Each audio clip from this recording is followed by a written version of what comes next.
and welcome to Bangkok Day Out. I'm Paul. And I'm Gift. Now, Bangkok is one of the most fascinating cities in the world. So Paul and I have come here to find out what makes this city so special. That's right, we're going to check out all of Bangkok's best spots and we're going to take you along for the ride. So, Gift, what are we up to today?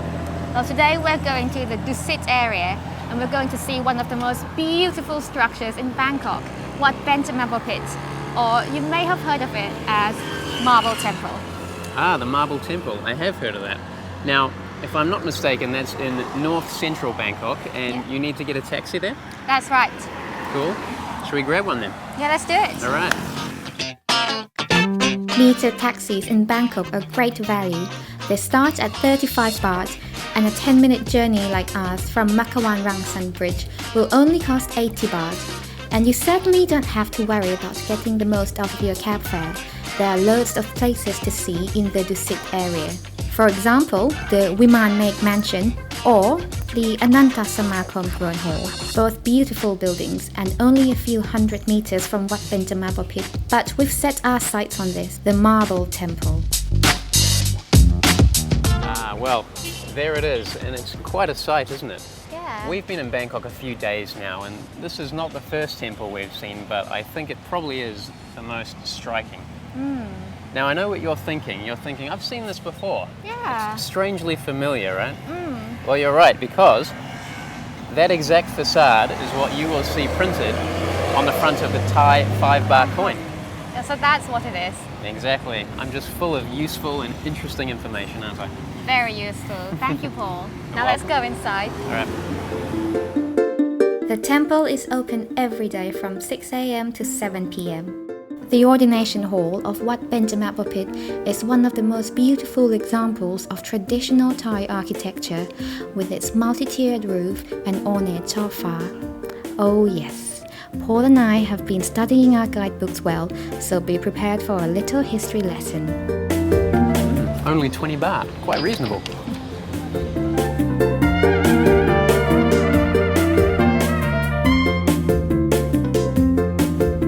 Creature from Buddhist and Hindu tales. You'll find chawfas in many Thai temples. What you won't see in many Thai temples is the highest quality Italian marble. You see, this whole building and everything in this courtyard is solid marble.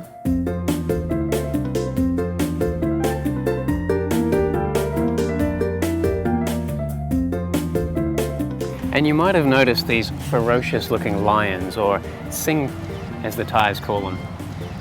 They're responsible for standing here and guarding the entrance to the ordination hall. And I really like them. In fact, I think I'm going to take a selfie. Oh, really? Really. Oh. It's like coming on holiday with a 12-year-old.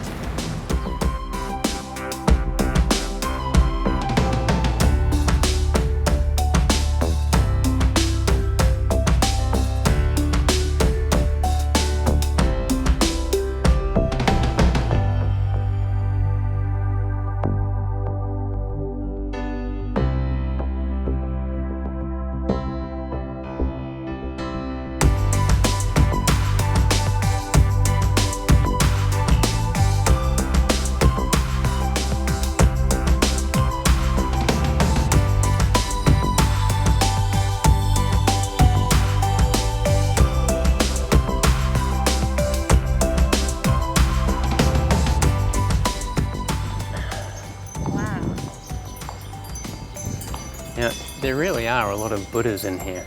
Yeah. But this pathway around the courtyard is more than just that. This is actually the Wat Benjamapapit Museum.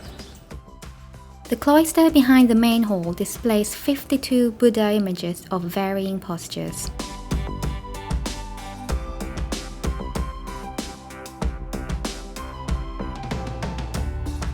Apparently, King Rama V ultimately chose this statue called Phra Phutta Chinalat, which he saw in Wat Mahathat in Phitsanulok in northern Thailand. And because he wasn't able to bring it back to Bangkok, he had this one cast in 1920. The ashes of King Rama V are actually buried here beneath the statue. I've also been told that the morning chanting of the monks is an incredible sound to behold. Unfortunately, this happens before the temple opens, so very few people actually get to hear it.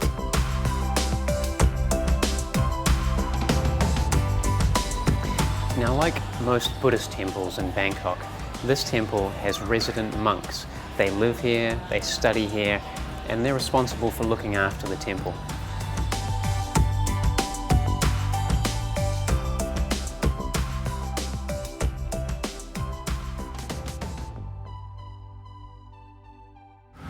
Now, if I'm not mistaken, that is a Bodhi tree. Oh, very good. But do you know why that's so important? I certainly do. Bodhi trees are located in Bodh Gaya in India, and it's where Buddha first attained enlightenment. Now, this one must have come a really long way. Not bad, eh? He certainly knows his history.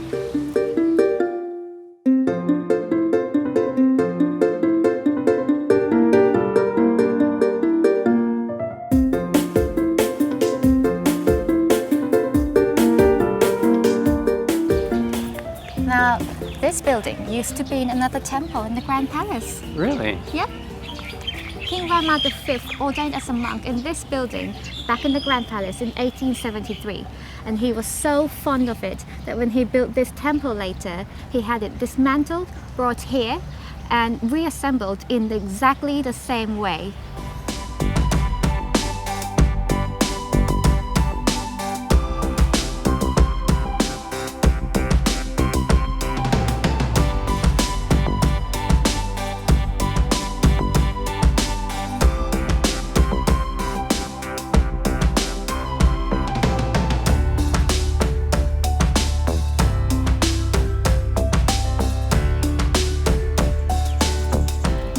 Gift, I think this has got to be my favorite part of the whole temple. It's got this lovely canal running right through it. It's just so peaceful and picturesque. So the temple is built here on this canal because King Rama V wanted a temple close to his Dusit Palace. The full name of this temple is Wat Benjamapapit Dusit Wanaram, which means the monastery of the fifth king near Dusit Palace. You know what? Speaking of King Rama V, there's something I want to show you. Come. Okay.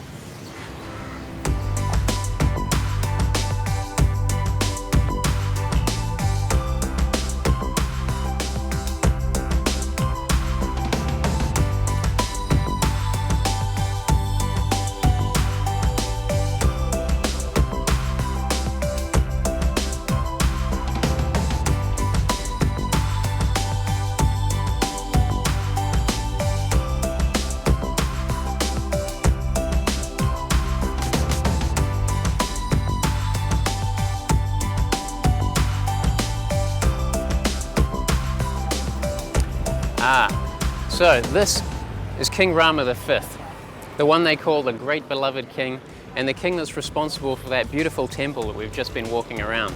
Yes, that's him. He was one of the greatest kings of Siam. And over there is the Ananta Samarkand throne hall, part of the Dusit Palace that we just talked about. Oh, right. It is beautiful, isn't it? It doesn't look like the temple at all. There's no traditional Thai decoration. Well, we've had a great day today. We've walked around the marble temple. It's beautiful, serene, and if you fancy a quiet afternoon, why not pay it a visit? We've spent probably, 200 baht each, so it's definitely a worthwhile and cheap day out. Now, if you have any favorite spots in Bangkok, let us know on our Facebook page here. Thanks for watching Bangkok Day Out. See you next time.